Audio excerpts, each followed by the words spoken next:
እንዴት አደሩ እንዴት ከረሙ ይላል ታዛዡ ይላል አሽከሩ። ምን እግር ጣሎት እንዳለል የመጡበትን ጉዳይ ያውቀዋል ወይዘሮ ሜላት። አሁን ወሬውን ተውና ወደ መኪና ውስጥ ግባ።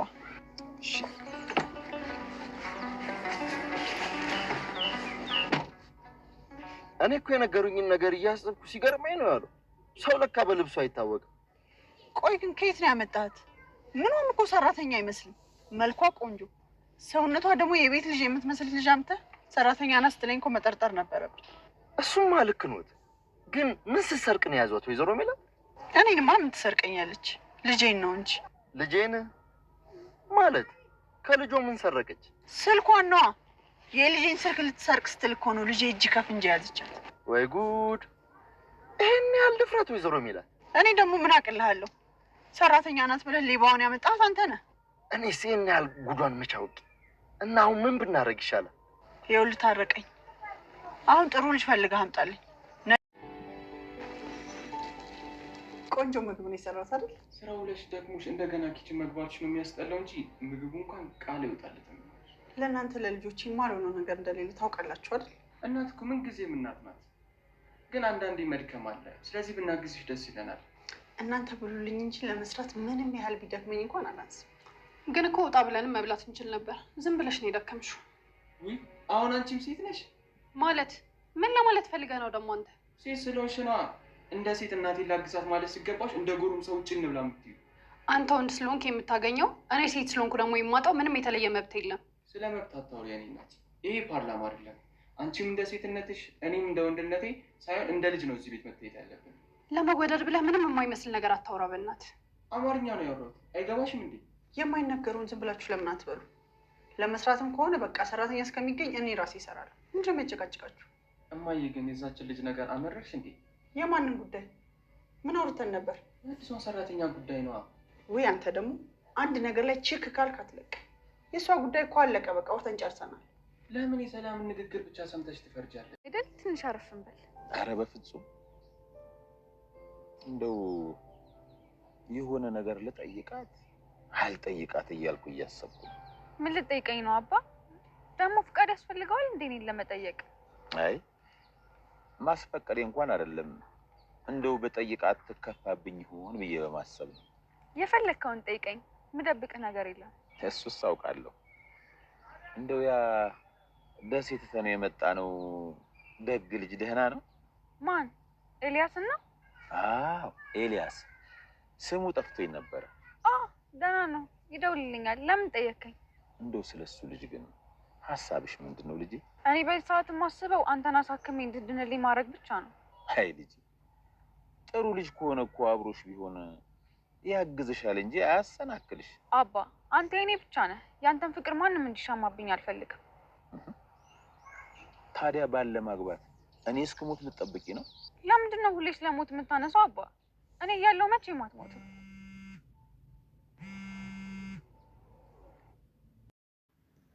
ሰላም በጧቷ ከእናቷ ጋር ጭቅጭቅ ላይ ትገኛለች። እንግዲህ እናቷ በጠፋችው ልጅ ምክንያት በጣም እያዘነች እና ፎቶዋን ይዛ ሌሊቱን ሙሉ ስታለቅስ ስላደረች እሷም ሰላም ማለት ነው አንቺ የጠፋ ልጅ ላይ ትኩረት አድርገሽ እኛን ረስተሽናል። ስለዚህ በቃ እኛን ከልጆችሽ ከእሷ ካለችው በፎቶ ካለችው ወረቀት እንኳን አትቆጥሬንም። እርግጠኛ ነኝ አሁን ብጠይቅሽ ከኔና ከእሷ ብትመርጭ እሷ ነው የምትመርጩ ብላ በእናቷ በጣም ስለተናደደች በጧት ተነስታ እየለባበሰች ነበር። ወደ ልትሄጂ ነው ስትላት እናቴን ፍለጋ እሄዳለሁ የምትፈልገኝና እኔን ሁሌም ትኩረት የምትሰጠኝና ተፈልጋለሁ እያለች ሙድ እየያዘች እያለ በጧት በር ተንኳኳ።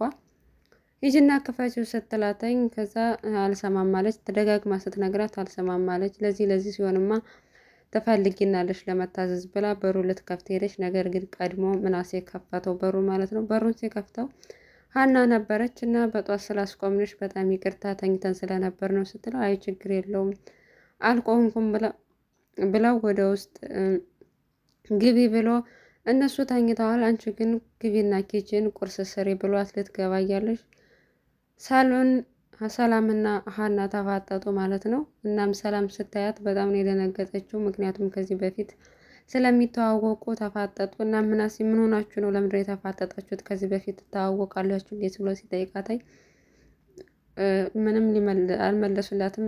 እቺ ማናት ብላ ስጠይቀው አዲሷ ሰራተኛ ናት ስላት ጭራሽ ብላችሁ ደግሞ ሌባ ይዛችሁ መምጣት ጀመራችሁ። አሁን ጓዝሽን ጥቅልል አድርገሽ ጓዝሽን ሰብስበሽ ከዚህ ቤት ውልቅ በይ ብላ ገረድ ብላ ስለሰደበቻት እንዴት ገረድ ብለሽ ትናገሪያታለሽ ብሎ በጣም ተናደደባት። ቀጥታም ወደ እናቷ ሄዳ ያመጣችኋት ገረድ ሌባ እና ዘራፊ ናት፣ እንዴት ከየት ነው ያመጣችኋት? ደላላው ነው ያመጣልኝ፣ ምን ተፈጥሮ ነው ብላ ስጠይቃተኝ እናቷ ስልኬን የሰረቀችው ከዚህ በፊት እሷ ናት ብላ ተናገረች ማለት ነው። ምናሴም በጭራሽ እሷ ልትሆን አትችልም፣ ልትሰርቅ አትችልም፣ ያለመግባባት የሆነ ችግር ተፈጥሮ ሊሆን ይችላል ስትለው በጭራሽ እሷ ናት ስልኬን የሰረቀችው ማየ፣ ስለዚህ ነገ ሁሉ የቤት ዕቃ ሳይዘረፍ እች ልጅ በጊዜ አባሪያት አለቻትኝ። ወይዘሮ መላትም ጭራሽ አንቺ ካላየሽ እንደዚህ ብለሽ አትናገሪም፣ ስለዚህ እች ልጅ ማባረር አለብኝ ከቤት ብላ ወሰነች ማለት ነው። ምናሴም መጀመሪያ ነገሩን ቁጭ ብላችሁ ተረጋግታችሁ አዳምጡ ቢሏትም ወይዘሮ ሜላት የልጇን ሀሳብ ስለሰማሽ ቀጥታ ልጅቷን ለማናገር ሞከሩ። እናም ሊሰሟት ፈቃደኛ አይደለም። ከዚህ በፊት ትተዋወቃላችሁ ወይ ብላ ስጠይቃተኝ አዎ እንተዋወቃለን ብለው እንዴት በምን ምክንያት እንደተዋወቁ ሳታብራራላት በቃ አያችሁ አመነች። ስለዚህ ሌባ ናት ማለት ነው ብላ ሰላም ስትፈርድ በቃ ጓዝሽን ጠቅልለሽ ከዚህ ቤት ውጭ አሏት ማለት ነው። እናም ተቀጠረች። በአንድ ቀኗ በጠዋቱ ከስራ አባረሯት ማለት ነው። ሀናም እያለቀሰች ስትወጣ ምናሴ ተከትሎ ምን ሆነሽ ነው ምናምን ሲላት በቃ እድሌ ነው እንደዚህ የሚያደረገኝ፣ ይህን ስራ አግኝቼ ተደስቼ እንኳን አንድ ቀን ፈጣሪዬን አመስግኜ ሳልጨርስ ነገር ሲፈጠር ምን ላድርግ ምናምን ብላ አዘነች ማለት ነው።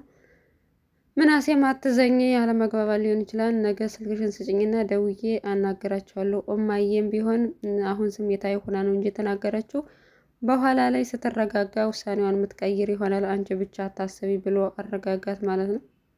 ሀናም ስልኳን ሰጠው ሄደች፣ ወጣች።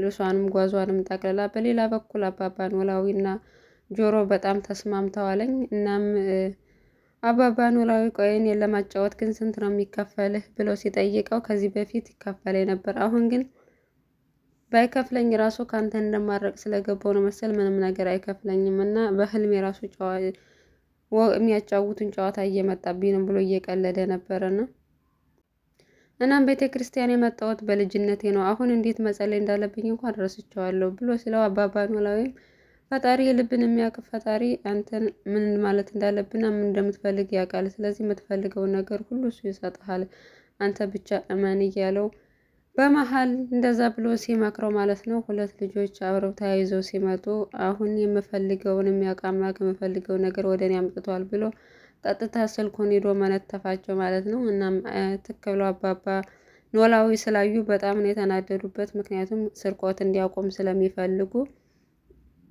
እዛም ተናደው ምንም ነገር ሳይናገሩ ጥለውት ወደ ቤት ሄዱ ማለት ነው። በሌላ በኩል ወይዘሮ ሜላት ታሬ ደላለው ደውሎ ሊያናግራት ፈልጎ ነበር። እሷ ግን ልጅቷን አባረርኩልህ አለችው። ምን አርጋ ነው በምክንያት ማባረርሻ ብሎ በጣም ሌባ ናት፣ ከዚህ በፊት የልጅን ስልክ ሰርቃለች ምናምን ብላ ስትነግረው እኔ ማመን አልችልም፣ እንዴት ነው እንደዚህ አይነት ነገር ሊፈጠር የሚችለው ብሎ ታሬም በጣም ገርሞታል። ወይዘሮ ሜላትን ቢሮ ድረስ ሄዳ ሌላ ሰራተኛ እንዲፈልግላት ነገረችው እና ይች ሌባ እንደሆነች የልጇን ስልክም እንደሰረቀች በጣም ገርሞና ነገሩን የኔ ጥፋተኛ ይችን የመሰለች ቆንጆና የቤት ልጅ የምትመስል ልጅ ስታመጣልኝ ሌባ እንደሆነ መጠርጠር ነበረብኝ ምናምን ብላ ከመኪና አስወረደችው። እሱም አናግራትና እስኪ ያለውን ነገር እነግርሻለሁ ብሎ ወደ ሀና ደወለ። ሀናም ያለው ነገር ሁሉ ነገረችው። ከዚህ በፊት ከጆሮ ጋር ስትሄድ እሱ እንደሰረቃት ከዛ ግን ስልኩን ቀምታ ለባለቤቷ እንደመለሰች ሁሉንም ነገር ነገረችው እና በጆሮ ምክንያት የሁሉ ችግር እንደደረሰባት ስለገባተኝ እሱም ሌላ ስራ እንዲፈልግላት ነገረችው። እሱም በጣም በጆሮ ተናደደና ጭራሽ አንተ ብለ ሰውየውንም አስቀየም ክሷንም ከስራ አባረርካት ምንድን ነው የሚሻለ ብሎ ከልጁ ጋር ጠብ ገባና ወይዘሮ ሜላትንም ድጋሚ ስልክ ደውሎ ሊያናግራት እንደሚፈልግና በሀና ጉዳይ ያለውን ነገር ለመጨረሻ ጊዜ እድል ሰጥተው እንዲያናግራት ጠየቃት ማለት ነው። እሷም ፈቃደኛ ሆናለች። እናም ሀና በጣም አዝና ወደ ቤት ተመለሰች እና ስራዋን እንዳጣችው ሰዎቹ ብዙ ሰራተኛ ስላላቸው ለጊዜው እንደማይፈልጓት ተናገሩ ማለት ነው።